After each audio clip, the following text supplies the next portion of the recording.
Paz do Senhor para a igreja, louvado seja o Senhor. Vamos para 1 Coríntios, né? Estamos aí, eu acho que eu perdi a conta, são uns 4 meses, né? São 16 capítulos, hoje é o 17º, mas teve mais 2 ou 3 sextas-feiras que foi reunião do ministério.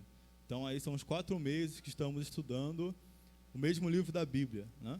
Capítulo por capítulo, é algo muito difícil, principalmente porque tem a ver com o ministério da palavra, né? Quando a gente se levanta para ministrar ou para aprender a palavra, a dificuldade também tenta nos impedir, né? Mas o Senhor tem nos ajudado até aqui. Cada semana foi uma prova para um da equipe, hoje foi prova para mais de um, né? E até o Adriano, se ele fosse também para outro lugar, né? Mas escolheu estar aqui. Mas o Senhor tem nos ajudado, né? Tem nos sustentado. É tão difícil às vezes na nosso tipo de liturgia, Assembleia de Deus, né? A gente sentar para estudar capítulo por capítulo, né? Mas o Senhor nos deu essa oportunidade que é ímpar, porque também pela primeira vez a gente tem uma sequência de estudos que está gravado na página da igreja, né? Eu digo que o pastor Francisco dizia, quem não veio, perdeu, né? Mas dá para pegar ali uma revisão na página da igreja. 1 Coríntios capítulo 1, a gente vou ler por onde a gente começou, né? Há 4 meses atrás o estudo começou com, acho que a missionária Selma, lendo 1 Coríntios capítulo 1. Eu preparei uma apresentação ali no telão, mas eu acho que o tamanho da letra ficou muito pequeno. Talvez as irmãs não consigam ler, provavelmente também não vou conseguir, né? Mas a ideia é só para a gente organizar o que vai ser falado hoje. 1 Coríntios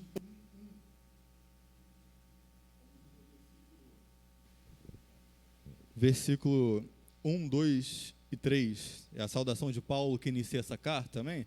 Minha versão é um pouco diferente, mas as irmãs já estão acostumadas com esse tipo de coisa, né?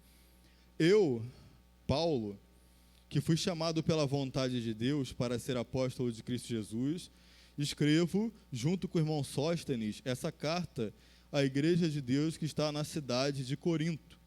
Escrevo a todos os que, pela sua união com Cristo Jesus, foram chamados para pertencerem ao povo de Deus. Essa carta é também para aqueles que em todos os lugares adoram o nosso Senhor Jesus Cristo, Senhor deles e nosso. Que a graça e a paz de Deus, nosso Pai, e do Senhor Jesus Cristo estejam com vocês. É o versículo 3. Amém? Podeis tomar assento. De todos que deram estudo, eu fui o único que tem a vantagem de poder escolher onde é que eu vou ler, né? Quem deu o capítulo 1 teve que ler 1, 2, o 3 até o 16. E eu escolhi justamente ler o início da carta para a gente relembrar onde começou isso tudo, né? Como eu já falei, né, e os irmãos têm acompanhado, nem todos puderam vir em todos os cultos de doutrina nesse tema, inclusive nós que ministramos, né? Em algumas sextas-feiras sempre tinha previsto para algum, mas mesmo quem não esteve presencial ou assistiu online, né, tem hoje uma oportunidade de estar revendo alguns assuntos que foram falados aqui. Alguns, mas não todos, né? Como eu falei, em 4 meses de estudo não tem como eu chegar aqui e falar tudo o que foi falado. Primeiro, por questão de tempo e conteúdo, que nós não temos esse tempo hoje, né? E segundo, por uma questão de capacidade. Não tem como eu falar no mesmo nível que os irmãos falaram aqui na frente, né?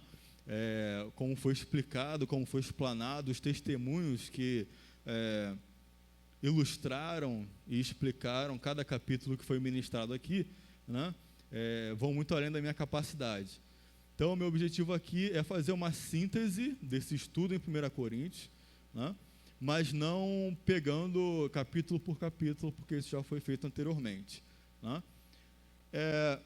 Tá aí a capa, né, da apresentação. Vamos começar a passar, Arthur, mas vamos depois ver a questão da letra, né? O tema do estudo que eu propus é grandes temas e pequenos problemas. Justamente porque eu vou optar, né, pelos nossos objetivos. O primeiro slide, Arthur, se puder, aumentou um pouco a letra, né? A palavra diz que aquele que serve um copo d'água para um profeta recebe galardão de profeta, né?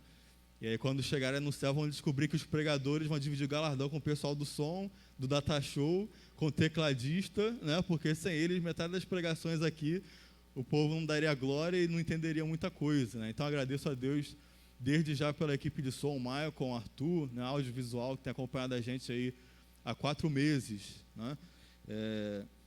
Independente das adversidades, né? Teve até uma sexta-feira que teve enchente na rua, mesmo assim o pessoal veio e deu estudo aqui, glória a Deus. Então, temos aí 4 objetivos, tá? Para a gente focar, não ficar retornando naquilo que é repetitivo. Então, eu quero aqui, nessa noite, revisar as doutrinas bíblicas ensinadas na Epístola de Paulo aos Coríntios. É um culto de doutrina, né? Então, o objetivo é a gente revisar essas doutrinas. Revisar porque já foi falado, explicado aqui. E a ideia de hoje é a gente revisar isso. Né? Segundo, é abordar os ensinamentos a partir dos temas que atravessam a epístola, né? Já vou dividir o galardão com mais uma pessoa, tá? Então eu optei por uma abordagem temática, tá? Eu não vou pegar capítulo por capítulo, como já foi feito, mas vou pegar temas, e esses temas aparecem em vários capítulos, né? Paulo vai retornando a esses temas em capítulos diferentes e vai progredindo, vai aperfeiçoando o ensinamento dele, tá? Terceiro objetivo que eu tenho aqui é compreender o contexto em que os temas são discutidos a partir da resposta paulina, né? A gente tem que entender que a teologia de Paulo, os ensinamentos de Paulo, a doutrina de Paulo no Novo Testamento, ela é basicamente responsiva. Isso faz parte da cultura judaica. Eles não chegam e ensinam diretamente uma coisa. Eles esperam uma pergunta, esperam surgir um problema, né? Antes da era da internet, quando uma comunidade judaica tinha um problema, eles mandavam uma carta para um rabino sábio e importante, e esse rabino retornava com uma resposta, com uma responsa, que é o nome desse tipo de correspondência. E 1 Coríntios é justamente esse tipo de texto, né? Justamente é uma resposta de Paulo discutindo as questões, né, os temas que são levantados, são provocados pela igreja de Corinto. Logo no começo ele fala que o pessoal da casa de Cloé procurou por ele e contou a situação em que a igreja estava, né? Então Paulo ele escreve a carta de 1 Coríntios, né, respondendo a essa situação. Foi falado aqui, se não me engano, foi o André que ministrou no dia, né, e citou o fato de que 1 Coríntios não é a primeira carta de Paulo para essa igreja. A gente tem que lembrar que Paulo fundou a igreja na cidade de Corinto, né? E depois de cerca de 3 anos, ele recebe a notícia de que essa igreja estava se desviando, ou desviada, ou, entre aspas, mal convertida, né? Tem um novo convertido e tem um mal convertido. O novo convertido é aquele que está começando. O mal convertido é aquele que pensa que começou, mas não começou. Então, em 1 Coríntios, você tem muitos exemplos de maus convertidos, né? E Paulo, anteriormente, já havia escrito uma carta, e depois ele escreve essa, que fica como o principal registro de correspondência de Paulo com essa igreja. Depois vem 2 Coríntios, que é um compilado de várias cartas, tá? Então, nosso objetivo também é esse, ver qual é o contexto do que Paulo está falando. Paulo está falando sozinho, mas o que ele fala é por um motivo, por uma provocação, por uma pergunta, né? E por último, a gente vai esclarecer alguns problemas e dificuldades bíblicas, né? Eu queria ter preparado um estudo maior, mas o tempo não possibilitou, tempo de preparo mesmo, né? Para cada hora que a gente ministra na igreja, a gente estuda 2, 3, 4 horas, e quando eu vi que não daria tempo, né, eu tive que cortar metade do que eu apresentaria hoje, né? Mas mesmo que tudo que for passado no telão hoje, depois, como eu fiz da outra vez, eu vou colocar no grupo dos professores de escola dominical, e aí cada um procura seu professor de escola dominical para ter acesso aí, tudo por escrito, tá? Então a gente vai ver esses problemas. Então Paulo, ele escreve provocado, né, por problemas. Vamos seguir? Próximo slide. Eu poderia ter selecionado muitos outros temas, porque um dos motivos da gente ter escolhido essa epístola para ministrar uma série de estudos doutrinários é porque ela fala de uma infinidade de coisas, né? Em cada capítulo você acha vários temas diferentes. Se a gente quisesse pegar a epístola de Paulo aos Coríntios e relacionar com outras cartas, ou relacionar com o ensinamento de Jesus, a gente ficaria aqui 1 ano, né? Então, dentre os temas que Paulo fala nessa epístola, eu selecionei esses 4. Ele fala de unidade da igreja, fala sobre a relação entre igreja e cultura secular, ele fala sobre a questão da liturgia, vida cristã e disciplina, e ele também fala sobre o que a gente vai chamar de teologia do corpo, tá? Estou usando o termo teologia aqui não para dizer que eu vou fazer um estudo teológico, né, de seminário e tal, mas só para trazer a noção de que Paulo está construindo uma noção, um ensinamento sobre Deus, né? Lembrando que a cidade de Corinto ficava fora dos limites de Jerusalém, do mundo judaico, ficava na Europa, né? Até hoje a cidade de Corinto fica na Europa, fica onde hoje é atualmente a Grécia. Então, boa parte dos cristãos de Corinto, eles não tinham uma formação do Antigo Testamento, não tinham todo aquele conteúdo que os judeus que se converteram tinham, né? Então, Paulo, ao mesmo tempo que ele está falando, que ele está exortando, ele também está ensinando, né? A proposta da epístola de Paulo aos Coríntios é a mesma do culto de doutrina, é formar cristãos, né? Apesar de a gente ter uma classe chamada de discipulado, né? Tudo que a gente faz na igreja que tem relação com a palavra acaba sendo uma forma de discipulado, né? A escola dominical, o culto de doutrina, o culto em si, né, é uma forma de discipulado, quando você percebe que a ordem no culto, a ordem que as coisas acontecem, né, nos ensina sobre a vida cristã. Então vamos para o primeiro tema, né, que é a unidade da igreja. Vamos lá, próximo slide. Não sei se vocês conseguem ler o exame de vista. Vamos ver quem está com oftalmo em dia. A missionária Rosa está lá à distância. Tá certo? Isso aí, o crente tem que ter visão de águia, não é o que falam, né? Mas não é literalmente, né? Mas... Então, o primeiro tema, né, que a gente aborda é a unidade da igreja. Ah, você dividiu, né?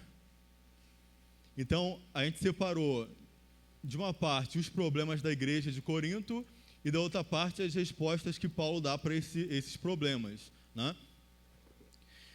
O problema mais evidente, né, está logo no começo, primeiro capítulo. A igreja de Corinto é uma igreja dividida. Paulo vai escrever lá no capítulo 1, depois no capítulo 3 também, né?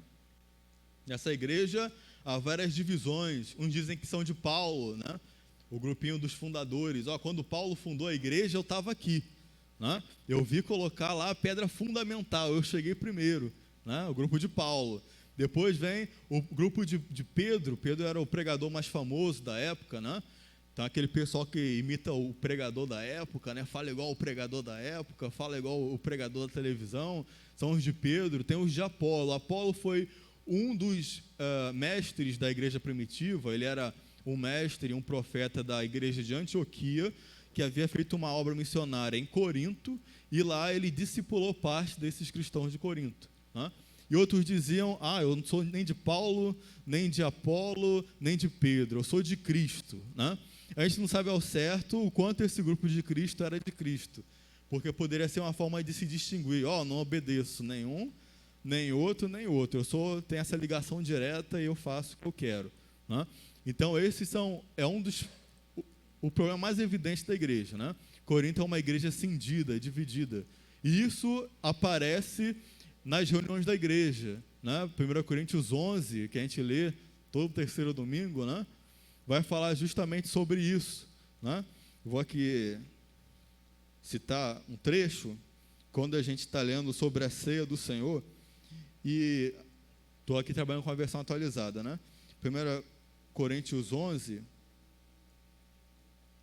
a partir do 18, diz assim: me contaram que nessas reuniões há grupos de pessoas que estão brigando, e eu creio que em parte isso é verdade, né? E ele vai dizer, versículo 20, quando vocês se reúnem, não é a ceia do Senhor que vocês comem, porque na hora de comer, cada um trata de tomar a sua própria refeição, assim quanto uns ficam com fome, outros chegam até a ficar bêbados, né? Estou trabalhando com a linguagem de hoje, é diferente da linguagem que alguns dos irmãos e irmãs têm de cabeça, mas esse é o sentido, né? Cada um trazia a sua ceia de casa, e aí aquele que tinha condições trazia um banquete, outro trazia muito menos, ou passava fome. Quem chegava depois ficava sem alimento, e o encontro que era para ser a ceia do Senhor, acaba também expondo essa divisão na igreja de Corinto, né? E uma outra exposição desse problema, que talvez seja até mais grave, é o que Paulo vai citar em 1 Coríntios 6, né? Quando há desavença entre irmãos na igreja, eles vão recorrer à autoridade de fora. Eles vão até o governante da cidade, né? Quando nós tivemos aqui o estudo do capítulo 3, eu coloquei a foto, né, de um lugar chamado Bema, que eu coloquei como capa também nessa apresentação, né? Está na capa do slide. Lá em Atos, quando Paulo está em Corinto, o governador chama ele para ele ser ouvido. Então ele se apresenta como se fosse um fórum, né? Hoje em dia não se usa mais esse termo porque é difícil de achar, mas as irmãs e os irmãos sabem o que é um coreto, né? Um coreto, aquelas praças antigas, tem tipo uma cabinezinha onde as bandas se apresentavam a certa hora da tarde, né? Quem queria fazer discurso político ou religioso ia ali. E em Corinto chamava-se de Bema, como se fosse um coreto. Na praça pública, alguns julgamentos eram feitos ali. A pessoa subia naquele coreto e apresentava a sua defesa, e depois o governador subia e dizia se aquilo era justo ou não, né? Julgava assim. E aí você imagina os problemas da igreja sendo resolvidos no coreto de uma praça pública, né? Era assim que acontecia na igreja de Corinto. Um irmão devia ao outro, um irmão tinha uma desavença com o outro, né? E ao invés de resolverem dentro da igreja, eles iam para a praça pública, para a autoridade secular e expor aqueles problemas. Ou seja, quem não fazia parte da comunhão da igreja ficava sabendo daqueles problemas. Não só isso, né? Aquelas pessoas que deveriam ser evangelizadas pela igreja de Corinto, na verdade estavam exercendo a sua função pública de julgar os erros dos cristãos de Corinto. Olha que escândalo, né? E isso é algo da época dos coríntios, né? Hoje em dia não tem mais essa coisa não, né, pastor Adriano? E como é que Paulo responde a essas questões, né? Como é que Paulo responde a esses problemas que minam, que ferem a unidade da igreja, né? E imagino que seja o slide seguinte.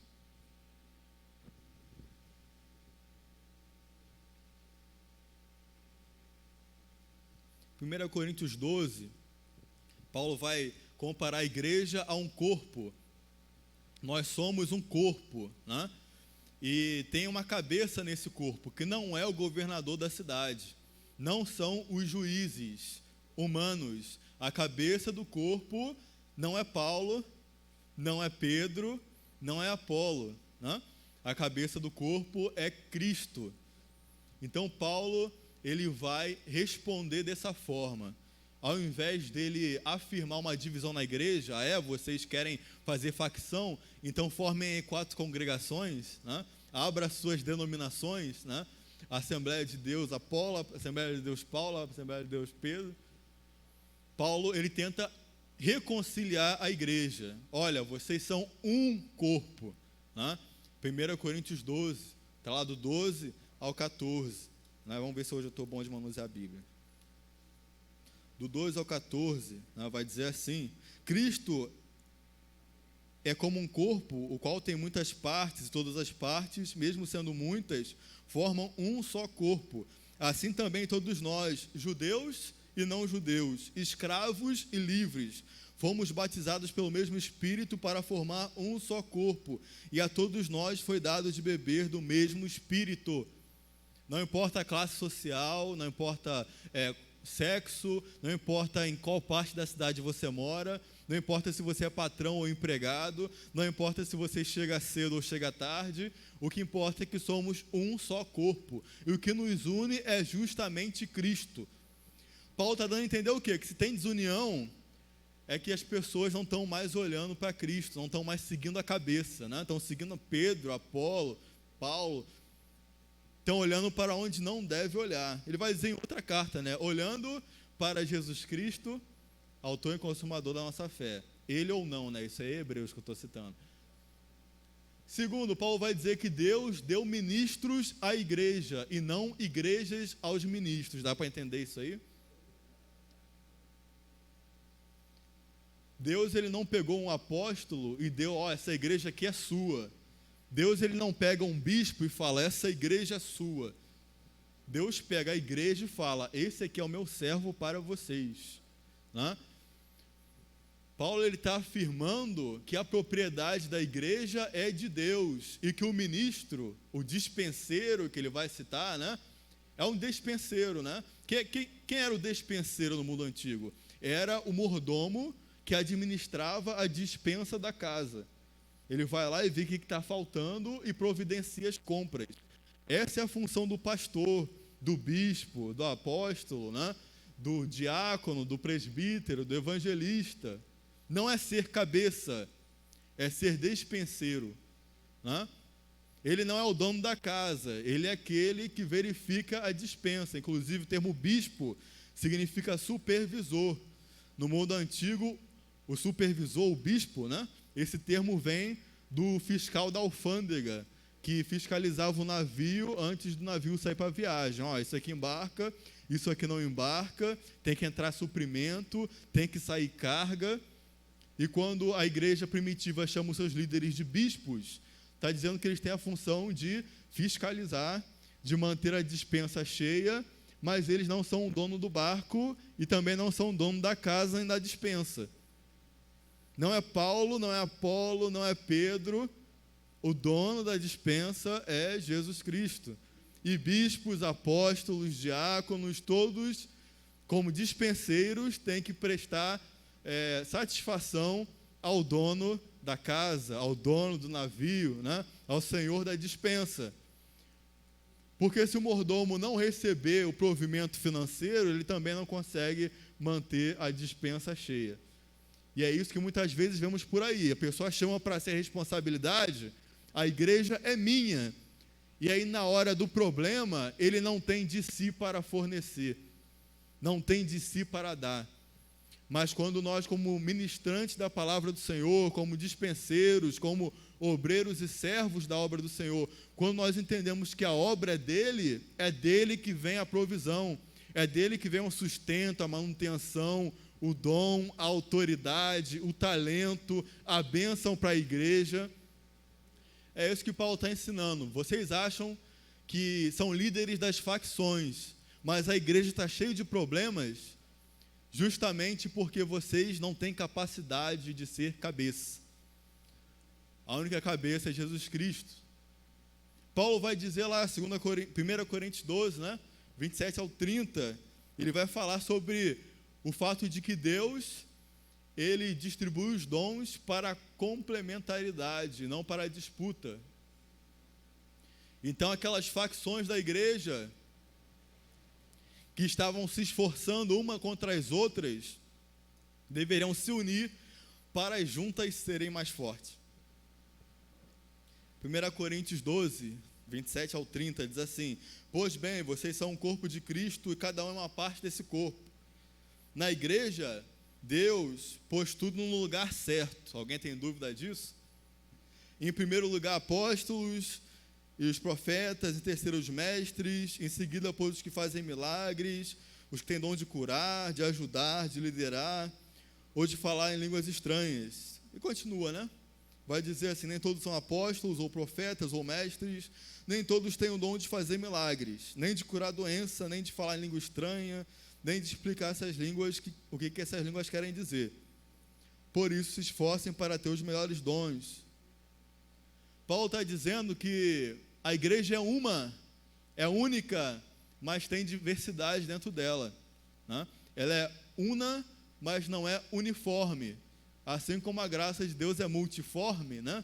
A igreja, ela também ministra e tem ministros com histórias diferentes, de classes sociais diferentes, de origens diferentes, de raça, etnia diferente, e isso não deve provocar facção, pelo contrário, isso é enriquecimento da igreja.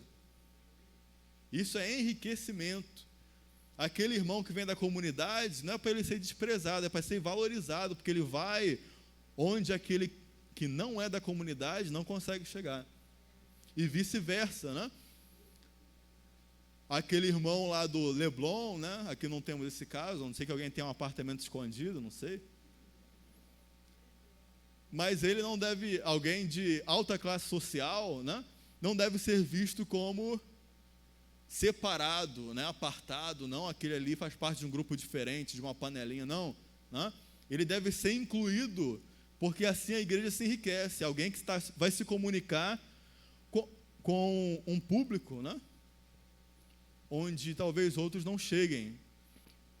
Da mesma forma é dentro da igreja, os dons são complementares. Não é para um tentar se impor sobre o outro, Paulo está dizendo, mas é para vocês se combinarem, né? Não é assim que é o corpo, não é assim que são os membros, né? Um precisa do outro, um trabalha juntamente com o outro, né? A boca parece muito importante, mas na hora de comer, se não for a mão, né? Tem que se humilhar. O pulmão é fundamental, mas quando o dedinho do pé bate na quina, aí não tem órgão nobre, né? Todo mundo sofre. E Paulo está trazendo essa resposta para os problemas em relação à unidade da igreja de Corinto, né? Além disso, em relação àquela questão dos irmãos terem litígio entre uns e outros, né? Paulo vai falar lá no capítulo 6, né? 1 Coríntios 6. Em primeiro lugar, ele vai dar aquele discurso pesado. Isso é uma vergonha para vocês. Vocês foram tirados de lá e agora, para terem um procedimento correto, ficam apelando ao julgamento daqueles que não fazem parte da igreja. Isso é uma vergonha. Em segundo lugar, como a gente já falou, esse julgamento era público. Então era uma vergonha não só para aqueles que estavam envolvidos, mas para todos os outros que faziam parte da igreja de Corinto, né? Olha aí, aquela ali é aquela igreja dos irmãos que faziam isso ou aquilo. Eu vi lá na praça pública o julgamento, né? Então era uma vergonha para toda a igreja. E Paulo vai dizer, né? Só o fato de existirem questões entre vocês já mostra que vocês estão falhando completamente. Não seria melhor aguentar a injustiça? Não seria melhor ficar com o prejuízo? É um discurso difícil, né? Mas retoma, né, o ensinamento de Jesus. Perdoar 70 vezes 7, né?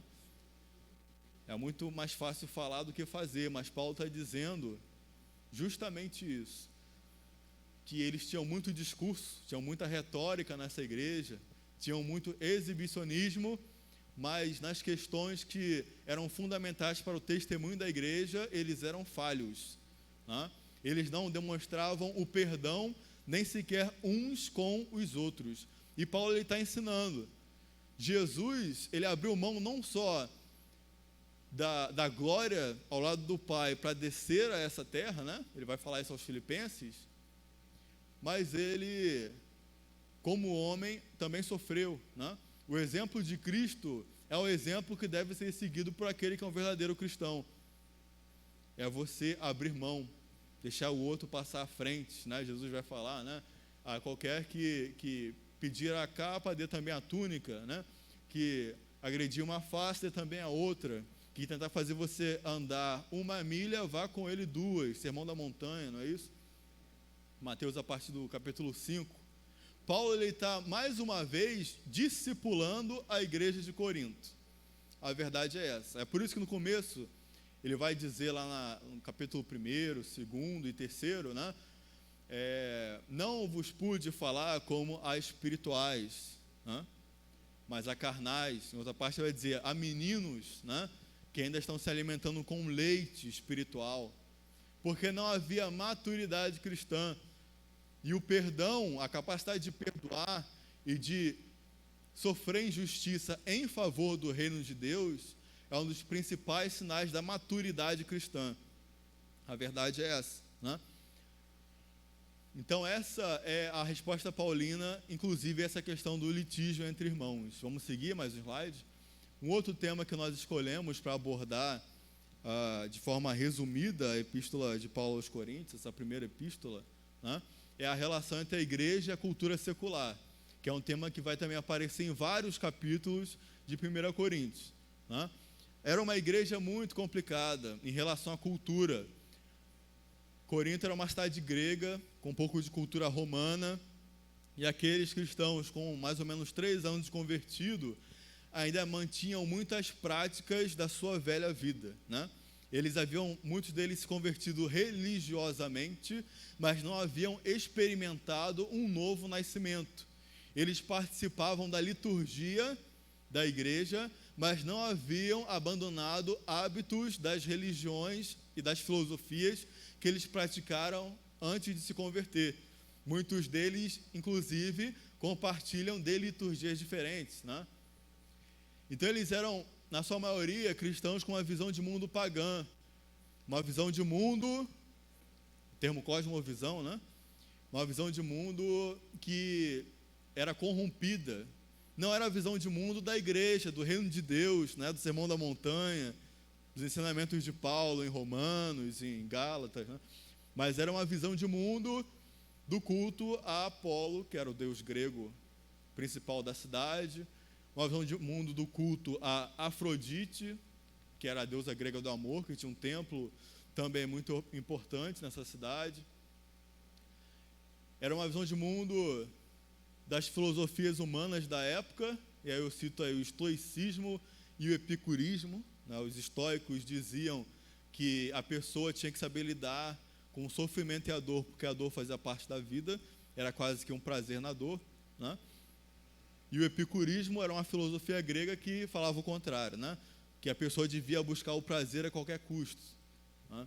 Essas filosofias, elas ventilavam, elas estavam na cabeça daqueles irmãos de Corinto, assim como o culto a Afrodite e a Apolo, principalmente, né?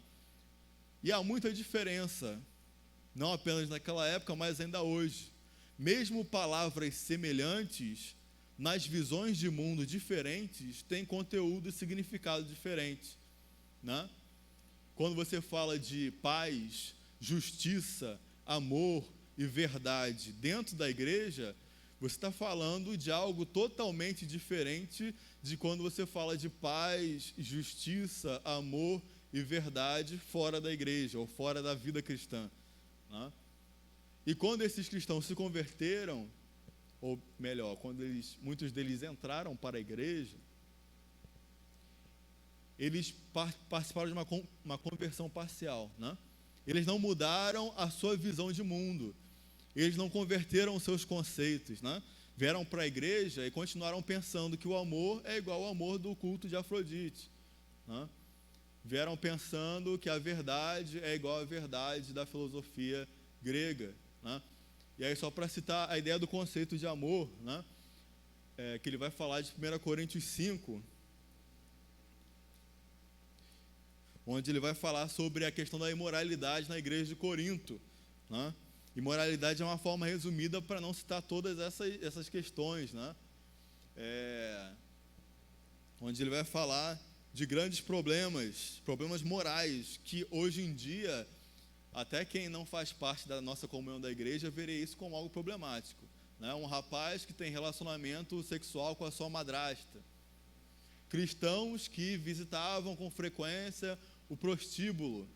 Isso são questões na igreja de Corinto, que Paulo está aqui escrevendo na sua carta, né? Para eles, isso era justificado por um conceito de amor que eles trouxeram da sua vida antes da conversão.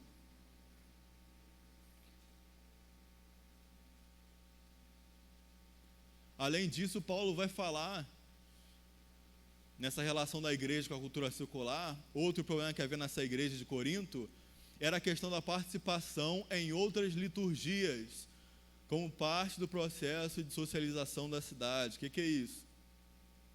Se você quer ser uma pessoa boa, um bom vizinho em Corinto, você vai visitar, né, os seus parentes, seus vizinhos que adoram a ídolos, e vai participar ali dos cultos deles. Você vai visitar o seu tio que cultua Apolo e vai acender na casa dele uma vela para Apolo, né? Você vai visitar ali o vizinho da rua de trás, que é muito seu amigo, que traz ali aquelas oferendas do templo de Afrodite para comer em casa, e você vai lá e vai comer aquilo.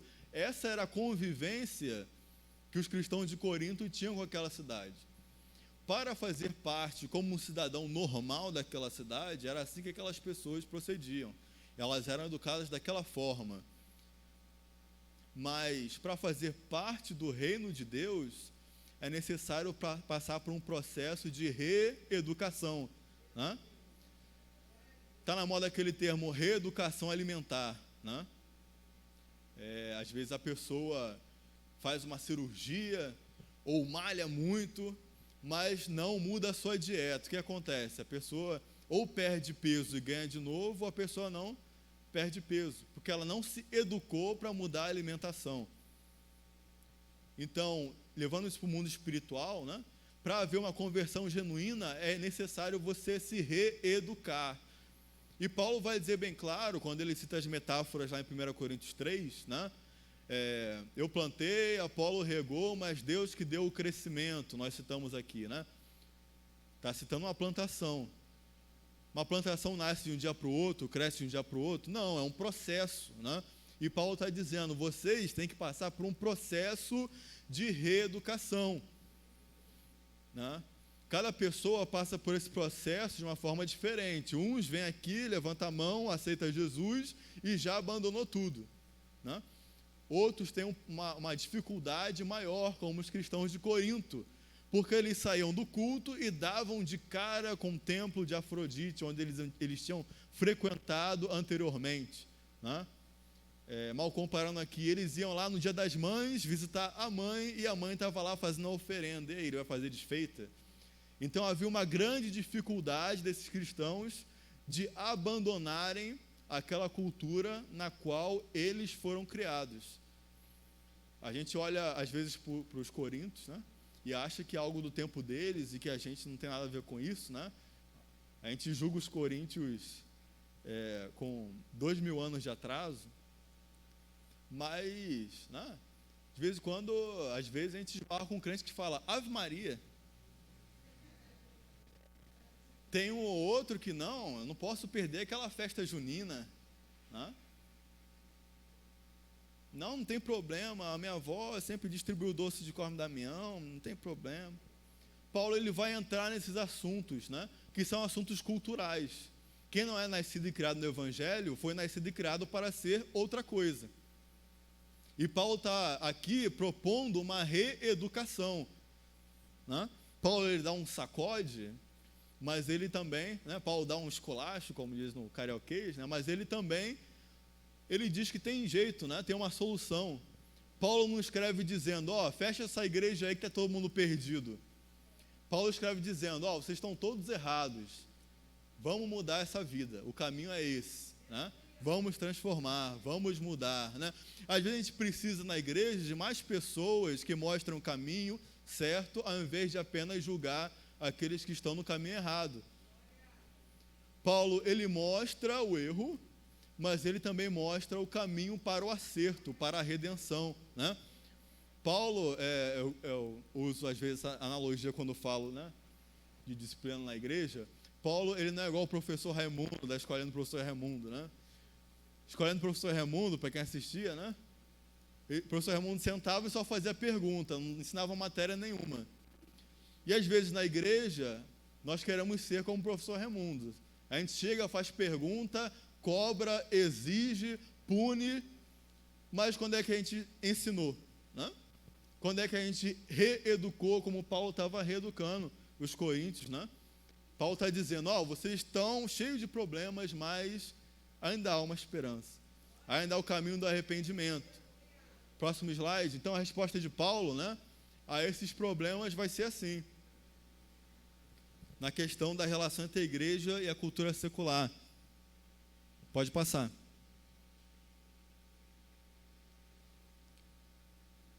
Olha o que Paulo está fazendo. Ele não manda ninguém ficar no mosteiro. Que a gente não tem muito esse hábito, né? Mas se a gente for olhar os autores da antiguidade, a gente vai alguns podem tomar um susto. Se você olhar, por exemplo, 1 Coríntios 9, 16 e 24, você vai ver Paulo citando um filósofo grego chamado Platão. Em 1 Coríntios 11, 28, ele cita um escritor de novelas romano chamado Menandro. E ele, em 1 Coríntios 15, 33, ele vai citar um outro filósofo grego chamado Aristóteles.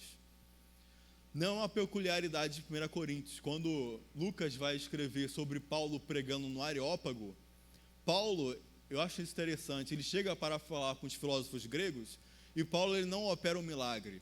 Paulo não fica citando versículos, ele discute com os filósofos dentro da filosofia, dentro da literatura, que não era, né, produto da igreja, era algo da cultura secular. Paulo, ele não está demonizando a cultura secular, ele está dizendo que a cultura secular, né, tem que ser encaminhada e usada em favor do evangelho. Paulo está convertendo aqui, né, os escritos de Platão, Aristóteles, Menandro, né? Paulo está dizendo, o problema de vocês não é vocês terem acesso à cultura secular, é vocês terem fascínio, vocês serem dominados pela visão de mundo de fora e não a visão de mundo do reino de Deus. Paulo conhecia filosofia grega, filosofia romana, ele conhecia a cultura secular. Se eu não me engano, é 2 Coríntios ele vai dizer isso, né? Que ele vai trazer cativo todo o conhecimento, né, para a pregação do evangelho. Eu provo de tudo, retenho o bem e, obviamente, uso isso para o bem. Aprende as ciências, a cultura, a língua, como fazem os missionários transculturais, mas você não muda de povo. Você usa aquele conhecimento para trazer o povo para o reino de Deus. Paulo ele conhece a cultura secular, mas ele enfatiza a mensagem da cruz. Olha, a filosofia é muito interessante, conhecer a cultura é muito enriquecedor.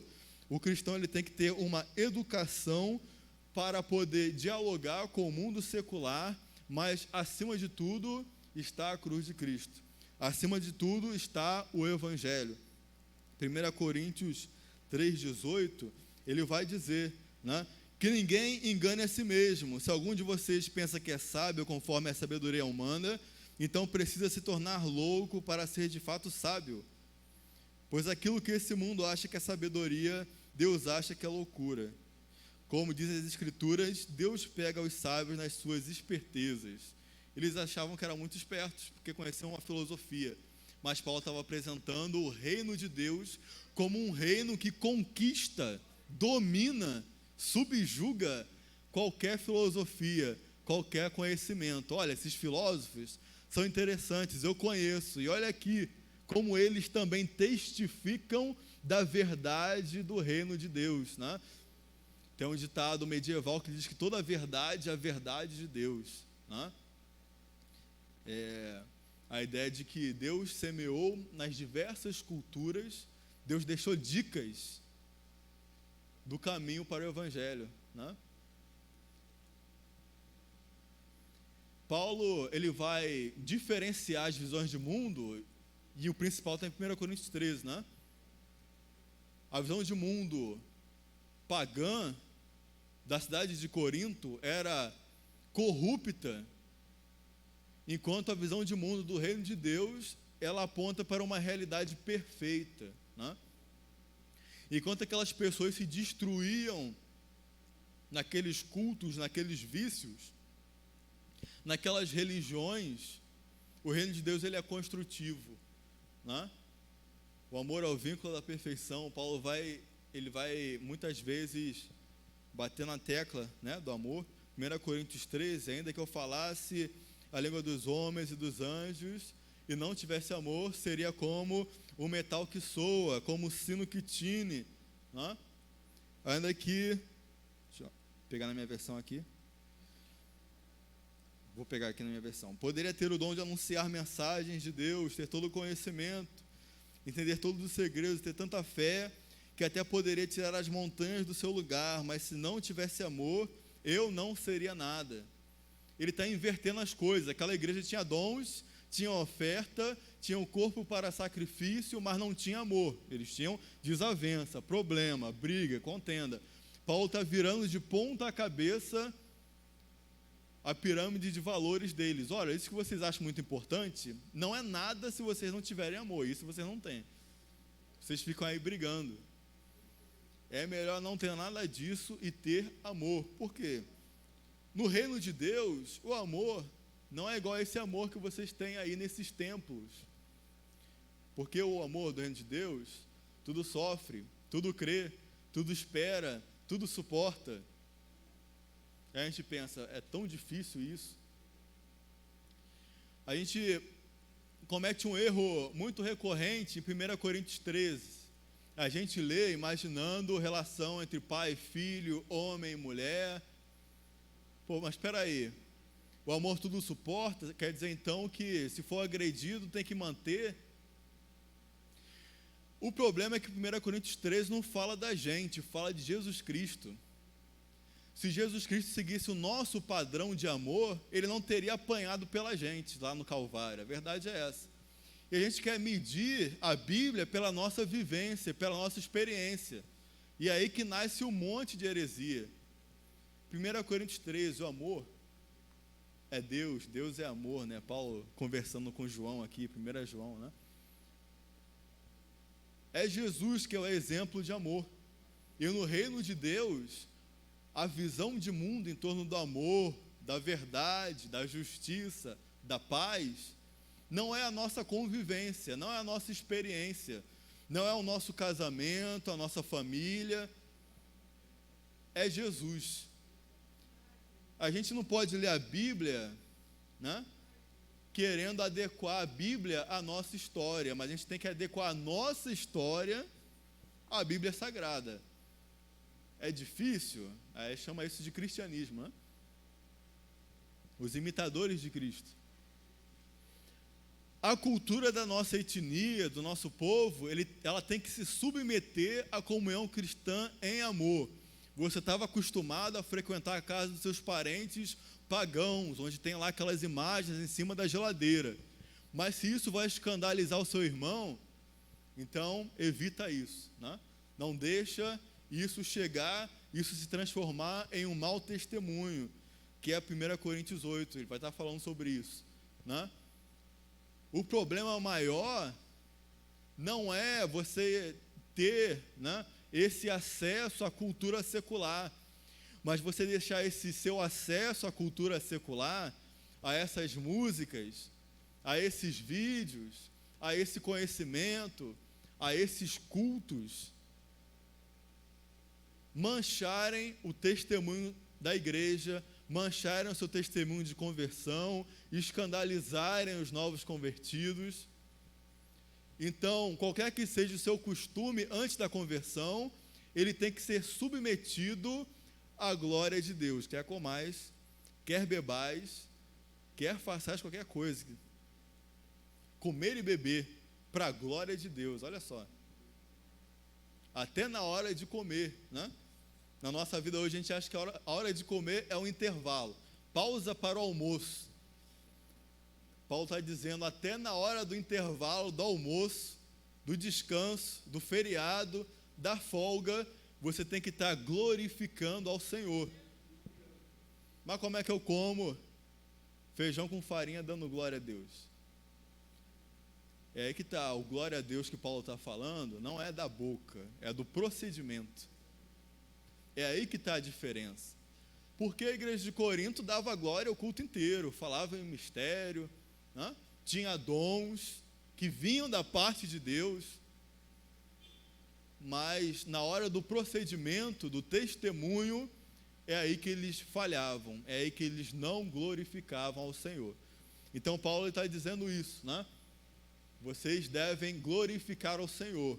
A cultura secular não é necessariamente algo do tinhoso, do demônio, mas se isso te afasta do Senhor, se isso prejudica o testemunho da sua igreja, aí você tem que optar a qual Senhor você serve. O que é mais difícil? Deixar a sua convivência para a glória de Deus, ou deixar a glória de Deus para manter a sua convivência no mundo secular? Essa decisão define se você nasceu de novo ou não, né? É muito difícil, é por isso que chama nascer de novo, né? apertar o botão da máquina para ligar de novo e começar do zero, né? Próximo tema, né? Já estamos encaminhando. O próximo tema que dá continuidade a esses assuntos vai falar justamente sobre a relação entre liturgia, espiritualidade e disciplina, né? Um outro tema que eu escolhi para a gente abordar. Para quem chegou depois, eu escolhi temas que aparecem, que são tratados por Paulo em vários capítulos, né? O culto em Corinto era desordeiro, né? Havia dons, mas esses dons eram usados sem sabedoria, principalmente porque eles excluíam a edificação da comunidade. 1 Coríntios 14, né? 1 Coríntios 14 não vem depois de 1 Coríntios 13 à toa. Tá? Não é só uma contagem numérica.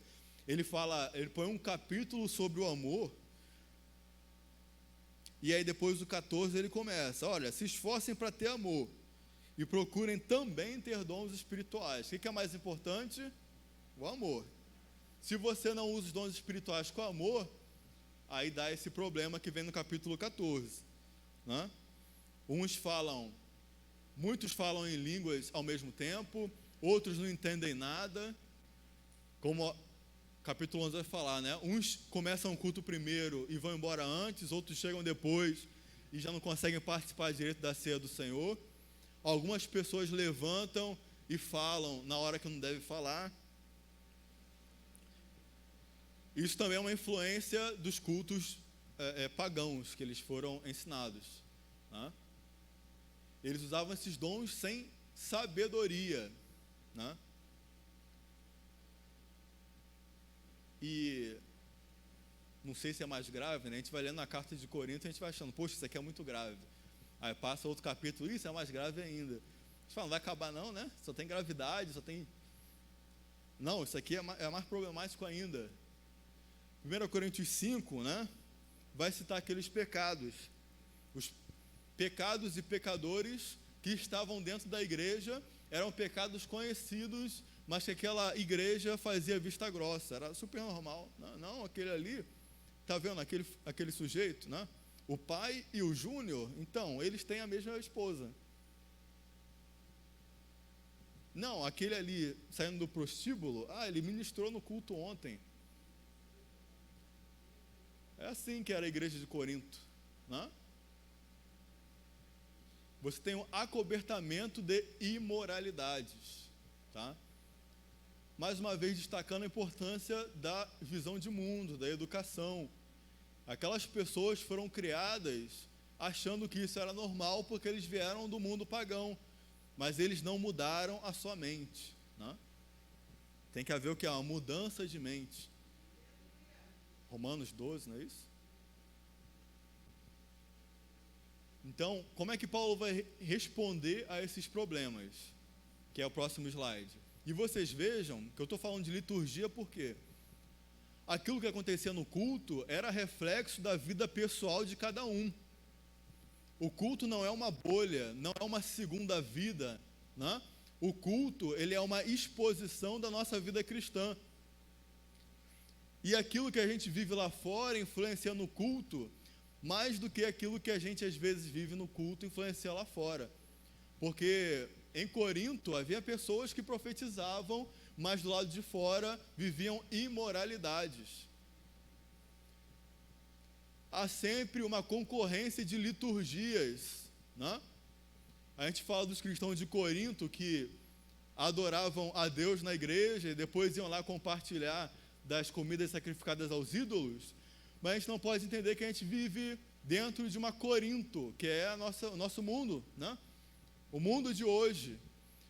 E nós temos que nos policiar para não adorar a Deus no domingo e adorar ao time de futebol no outro dia, né?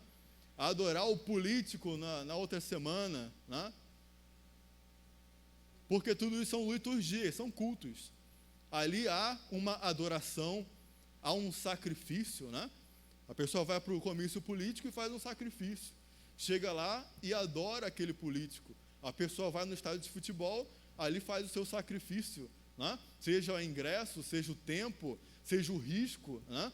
E ali a pessoa oferece a sua adoração. Ali também há um sentimento de unidade. Nós somos a nação, nós somos o timão, nós somos, né, o partido. A pessoa às vezes vai no shopping e cada vitrine para ela é um templo. Ali ela passa e deixa a sua oferta, né? Adora aquele produto e leva para casa. Não, se o pastor falar que eu não posso usar esse tipo de roupa, eu mudo de igreja. Então a sua escolha, né, a sua adoração maior, a sua comunidade de fé, não é a igreja, é aquele outro templo, que pode ser um terreiro, uma paróquia, mas pode ser um shopping center, pode ser um estádio de futebol, pode ser a página de um político, né? Então, quando a gente aponta o dedo para os coríntios apontam o dedo de volta para a gente, né? Paulo, ele responde isso restaurando a autoridade. Olha só, eu discipulei vocês, não importa quem fala quem é de quem. Eu discipulei vocês, aquilo que vocês sabem do Evangelho, eu e Apolo que ensinamos, e é isso e pronto, né? Paulo vem com o argumento da autoridade.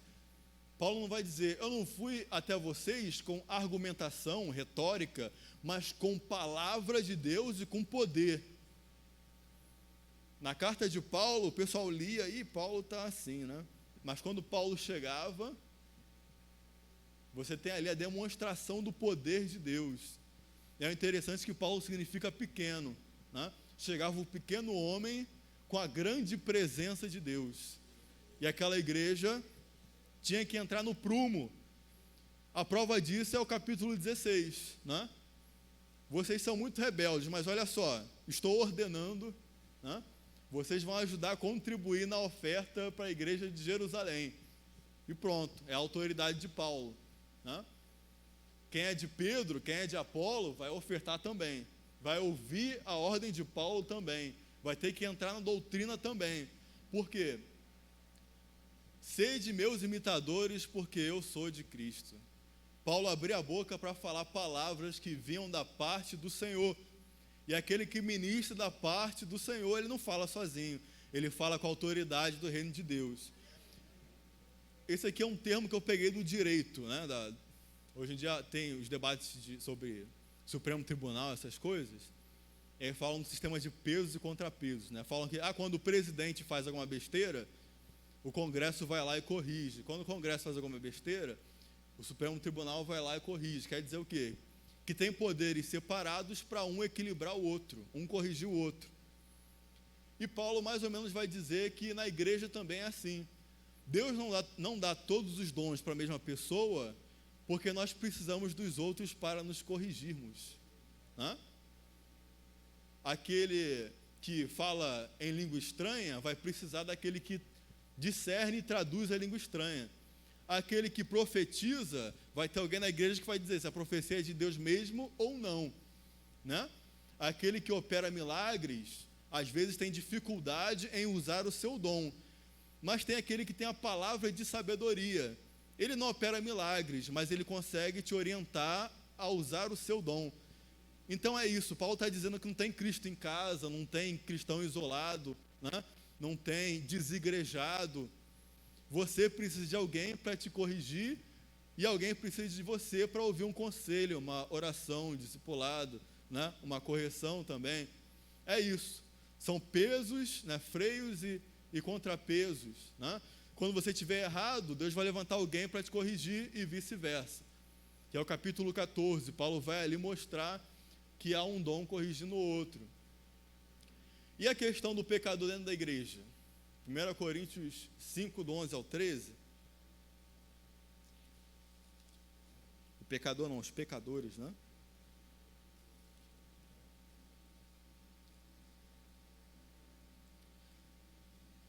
A minha versão diz assim, acompanha comigo. Espera aí, estou no capítulo errado. 1 Coríntios 5, do 11 ao 13. O que eu digo... Vou pegar primeiro 1 Coríntios 5, 3 ao 5, depois a gente vai para 11 ao 13, melhor. Vamos pegar, porque isso aqui é legislação para a igreja, tá? 1 Coríntios 5, do 3 ao 5, não é isso? Quanto a mim, ainda que não esteja presente aí pessoalmente, estou com vocês em espírito, e agindo como se eu estivesse aí, já julguei, pela autoridade do nosso Senhor, o homem que está fazendo essa coisa horrível. Quando vocês se reunirem, estarei com vocês em espírito. Então, pelo poder do nosso Senhor Jesus, que estará presente conosco, façam o quê? Entreguem esse homem a Satanás, para que o seu corpo seja destruído, mas o seu espírito seja salvo no dia do Senhor. Disciplina na igreja, julgamento, punição, exclusão, será que é uma palavra ultrapassada? Paulo está dizendo aquilo que Jesus vai falar, né? É melhor você cortar o seu olho, se o seu olho te escandaliza, se o seu olho te leva para o inferno, né? Melhor você tirar ele do que você ir com os dois olhos para o inferno, né? É melhor você ir com a olho para o céu, né? Paulo está dizendo que às vezes é necessário tratar um membro do corpo de forma diferenciada. E se esse membro do corpo não se porta como alguém que faz parte realmente do corpo, então não faz parte. Não faz parte do corpo, não faz parte da comunhão, e isso é oficializado. O que Paulo está fazendo aqui? A mesma coisa que Deus faz, né? Ele respeita as nossas escolhas. Se você escolhe ter uma vida sem Deus, então você vai ter uma eternidade sem Deus, né? A gente não para para pensar, mas a verdade é que o inferno vai estar cheio de pessoas que escolheram ir para o inferno, né? E Deus respeitou essa escolha. E Paulo está dizendo, se a pessoa escolhe viver pecaminosamente, escandalizando a igreja, o que a gente pode fazer é dissociar, é afastar essa pessoa para que ela não manche o nome e o exemplo da igreja. Paulo está regulamentando isso aqui. E é lá no versículo 11 ao 13. Esse afastamento não é só espiritual, não. O que eu digo é que vocês não devem ter nada a ver com ninguém que se diz irmão na fé, mas é imoral, ou avarento, ou adora ídolos, ou é bêbado, ou é difamador, ou é ladrão. Com gente assim, vocês não devem nem comer uma refeição.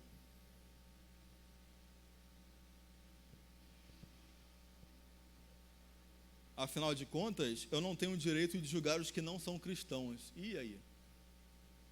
Quem é de fora, quem julga é Deus. Mas quem é de dentro, a comunhão da igreja deve julgar. A gente fala tanto não julgueis, mas a verdade é que Paulo está dizendo que vai ter julgamento para todo mundo.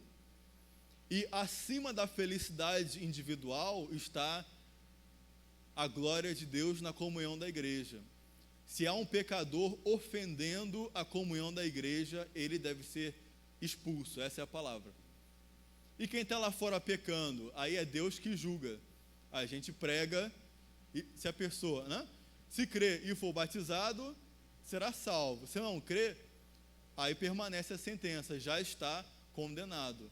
Então são dois foros, né, dois tribunais diferentes, digamos assim. Quem está dentro tem que glorificar o Senhor, né, buscar uma vida de santidade, não escandalizar a igreja.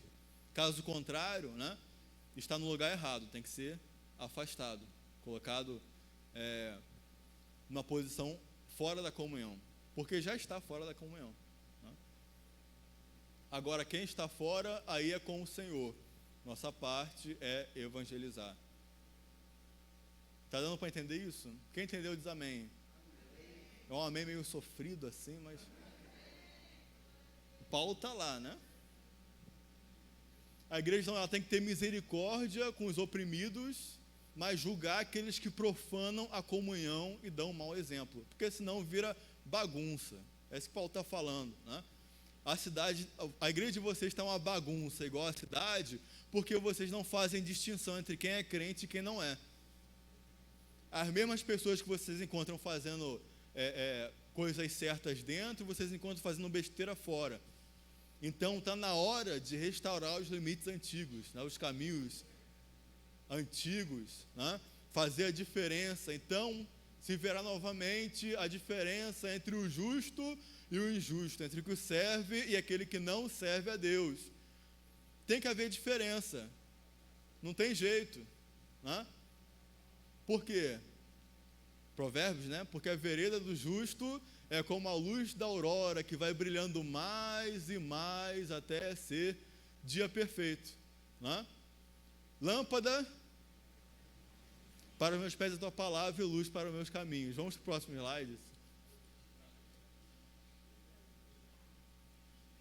E aí, vamos fechar com a teologia do corpo. Vão apressar, calma o vosso coração. Nos tempos pagãos, as vontades da carne eram soberanas. No culto de Afrodite, as mulheres se prostituíam. Era um tempo dedicado à deusa do amor, mas achava-se que a forma de alcançar o sobrenatural era por meio de relações sexuais.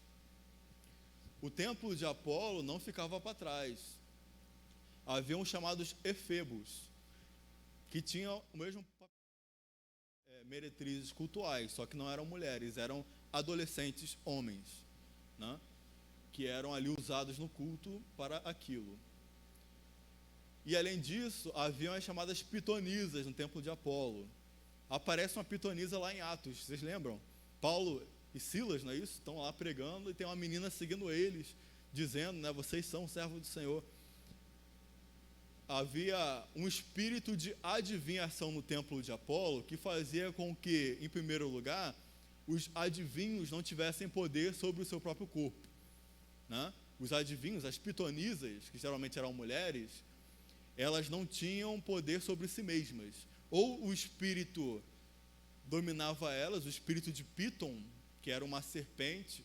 Os gregos acreditavam que Apolo tinha derrotado a serpente da adivinhação, né? E aí as sacerdotisas de Apolo adquiriram esse dom que era da serpente. A gente sabe qual serpente é essa, né? Mas eles chamavam de Piton, né? É o próprio Satanás. Eles chamavam de Piton. Então as pitonisas não tinham poder sobre o seu próprio corpo. Tanto que aquela pitonisa que aparece em Atos, ela é escrava, né? Mas a adivinhação era o auge do culto de Apolo. Por isso que você tem tanto problema na igreja de Corinto com o dom da profecia, da adivinhação, e com as mulheres que falam na igreja, né? Tinha um slide só sobre isso, tive que cortar por questão de tempo. Mas aquela passagem, é o começo do capítulo 11, se não me engano, né? Que as mulheres não devem falar na igreja. Paulo está pensando nisso. Aquelas mulheres que eram pitonisas e se convertiam, elas queriam ser o centro do culto na igreja de Corinto, né? Assim como elas eram o centro do culto a Apolo, elas só queriam mudar o sinal de negativo para positivo. Não, eu cheguei. No terreiro, eu era autoridade. Agora, na igreja, eu vou ensinar vocês como é que faz, né? É por isso que Paulo diz, né? Paulo coloca esse freio nas mulheres que falavam da igreja de Corinto. Porque você tem uma cultura na cidade de que exaltava aquelas mulheres, as pitonisas, tá? Que também tinham esse dom da adivinhação. O corpo, então, ele era dominado pelos deuses nos templos pagãos, né? E principalmente no culto de Apolo e Afrodite, né? Afrodite tinha as mulheres que se prostituíam. No culto de Apolo eram os adolescentes homens que se prostituíam com outros homens, né? E o corpo era usado para libertinagem, né? E isso encaminhava para a destruição, porque o corpo não pertencia àquela pessoa, pertencia à divindade ou pertencia à filosofia que a pessoa seguia. Falei sobre a filosofia estoica dos gregos, então eles acreditavam que ele tinha que suportar a dor, o sofrimento, a doença, a qualquer forma. E aí, eles perdiam, né, a saúde e até sucumbiam. Os epicureus, que era uma outra filosofia daquela cidade, buscavam o prazer a qualquer custo, né? E também assim perdiam a sua saúde, né? Perdiam a sua vida, né? É como hoje essas pessoas que buscam o prazer a qualquer custo, né? Seja nas drogas, na bebida, na violência, no crime. Vale tudo para ser feliz. e a pessoa coloca toda a importância no meio, né? Qual é o meio? Conseguir dinheiro, conseguir droga. E esquece que o final é muito triste, né? O final é indesejado, o final não é prazeroso como o meio, né? Mas o que o reino de Deus propõe para nós? Mais um slide. O corpo ele tem que ser subjugado às nossas vontades, não sermos dominados pela carne, né? Mas o espírito que é forte dominar a carne. O apóstolo Paulo, que está discipulando os coríntios, ele não vai esconder os bastidores. Quais são os bastidores? Que até um apóstolo precisa lutar contra a sua própria carne para se manter fiel a Deus. Às vezes a gente que ministra na igreja quer esconder os nossos bastidores, né? Mas a gente tem que dizer que todo mundo é humano, né? Seja no último banco, seja na primeira cadeira, todo mundo, todo dia está nessa luta. O espírito combate contra a carne e a carne combate contra o espírito, né? E Paulo vai dizer isso no capítulo 9, versículo 24 a 27. Ele vai se comparar àquele lutador, né? Aquele atleta que tem que fazer dieta, que tem que malhar, né? Que tem que ficar dias sem descansar, se preparando para a prova, para o teste, para a corrida, para a luta, né? Para a maratona. E ele está dizendo, eu também, mesmo sendo apóstolo, tenho que me preparar para aquilo que Deus quer para mim. Porque se eu não tiver disciplina corporal, se eu não subjugar minha carne, né, eu serei falho como qualquer pessoa é falha, né? O corpo é o templo do Espírito Santo, não é o templo da serpente de Píton, não é o templo de Apolo, o corpo não é o templo de Afrodite, o corpo é templo do Espírito Santo. Nos templos pagãos o corpo é destruído, mas o Espírito Santo nos edifica como templo dele, né? Ele nos constrói. Nunca se viu um Deus que trabalha assim para o bem daqueles que nele esperam, né? Eles se sacrificavam, mas Jesus, ele se sacrificou, né? Capítulo 7, Paulo vai incluir o casamento e as discussões em relação à vida conjugal nessa questão da teologia do corpo, né? Ele vai dizer que o Senhor separa uns para estarem solteiros, outros para ficarem solteiros por um tempo e depois casarem, né? E aí ele vai orientar sobre o casamento, sobre as viúvas, né? O que a gente tem que ter em mente em relação ao casamento é que o casamento é sagrado na Bíblia, né? Do começo ao fim, o casamento é sagrado. O que significa ser sagrado? Sagrado é aquilo que Deus determina a regra, né? Então, deixará o homem a seu pai e sua mãe, se unirá a sua mulher, né? E serão os dois uma só carne. Quem criou isso? Foi Deus, né? Não é a igreja, não é um dogma, né? Não é um costume, não é uma vontade só nossa. É algo sagrado. É por isso que às vezes não, né? Por isso que a igreja não reconhece outras formas de casamento, de união, né? Conjugal, seja sexual ou afetiva. Independente de ter amor ou não, de ter relacionamento ou não, de ter comunhão de bens ou não, não é a gente que decide, é Deus, Ele já fez a regra, né? Então, se é sagrado, se a gente coloca a nossa interpretação, a nossa mudança, a nossa adaptação, deixa de ser sagrado e passa a ser secular, né? Vira regra humana. Regra humana muda a sociedade, muda a cultura, muda a regra, muda a lei. Mas passarão os céus e a terra, mas as minhas palavras, diz o Senhor, não hão de passar. Enquanto no templo de Apolo, Afrodite, o corpo humano era destruído para a glória desses deuses, o templo do Espírito Santo, 1 Coríntios 15, será ressuscitado. Assim como Jesus ressuscitou e é a primícia dos que dormem, assim nós também seremos ressuscitados. Eis que vos digo um mistério. Na verdade, nem todos nós dormiremos, mas todos seremos transformados. Quando? Como? Num momento, no abrir e fechar de olhos, ante a última trombeta, porque a última trombeta soará. Os mortos, eles ressuscitarão incorruptíveis, e nós depois seremos transformados. Essa é a promessa que Ele nos fez, é a vida eterna. É por isso que estamos aqui. 1 Coríntios 15 consuma esse ensinamento de Paulo, e nós já vamos para o último ponto, né, o último slide para a gente fechar, já ou ainda, não sei, né, depende qual é a sua perspectiva, mas nós encerramos aqui esse estudo desses 4 meses sobre 1 Coríntios, sabendo as orientações do Senhor para nós nas mais diversas situações da vida, né?